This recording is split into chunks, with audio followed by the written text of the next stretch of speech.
tanggal 12 Rabiul Awal. Karena apa? Karena biasanya baik di media sosial, baik di majelis-majelis ta'lim akan ramai sekali perdebatan, perbedaan pendapat tentang boleh atau tidaknya merayakan peringatan Maulid Nabi besar Muhammad sallallahu alaihi wasallam. Menurut khatib ini sangat membuang-buang energi, sangat tidak mencerminkan bahwa kita adalah umat Nabi Muhammad sallallahu alaihi wasallam. Mengapa?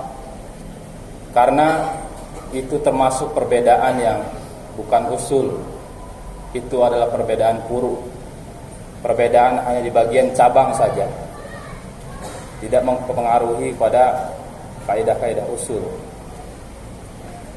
Tapi sayang sekali, banyak sekali di antara kita yang terus men-share video-video yang mencela, menghina, merendahkan saudara-saudara sekalian yang berbeda pendapat tentang boleh atau tidaknya merayakan Maulid Nabi Muhammad sallallahu alaihi wasallam.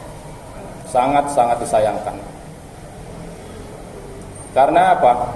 Karena perbedaan pendapat, terutama dalam hal-hal yang ijtihadiyah, yang furu'iyah, mesti terjadi. Karena itu adalah sunnatullah. Tidak mungkin tidak, pasti terjadi.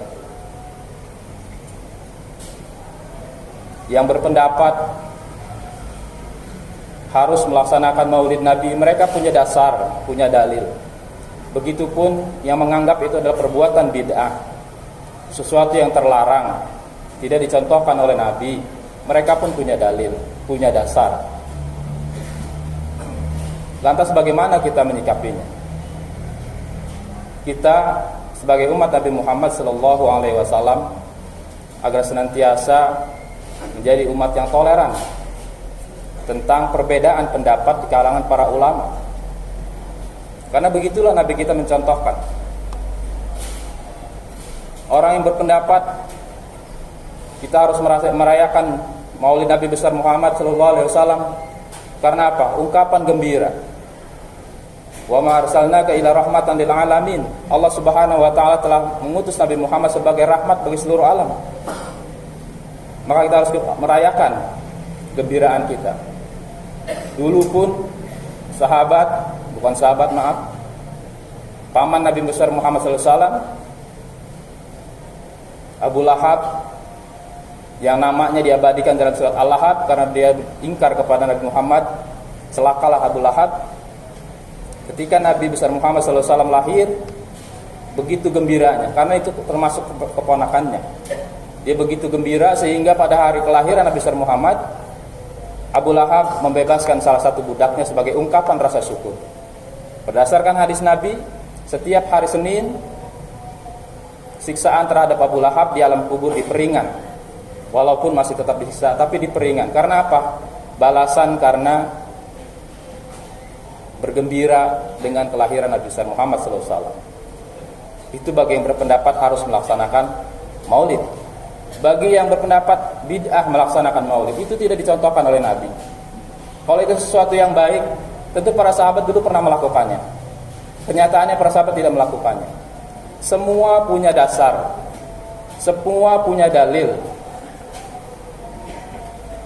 Karena setidaknya ada beberapa hal yang memungkinkan kita berbeda pendapat dalam memahami agama kita.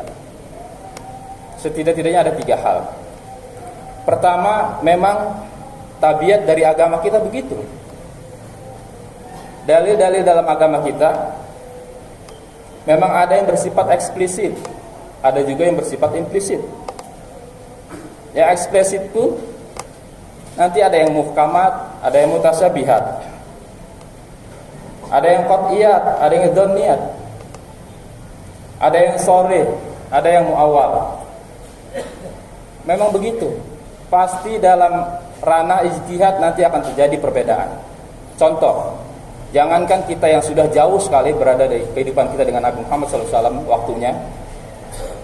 Dulu ketika Nabi kita masih ada dan di tengah-tengah para sahabat, Nabi pernah memerintahkan ketika selesai perang Ahzab, dan dimenangkan oleh umat Islam, dan Nabi memberikan misi kepada sekelompok sahabat untuk mengejar para musuh-musuh Islam.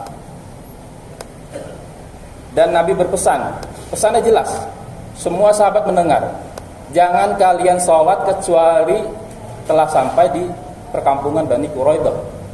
Pesannya itu, sabda Nabi itu jelas.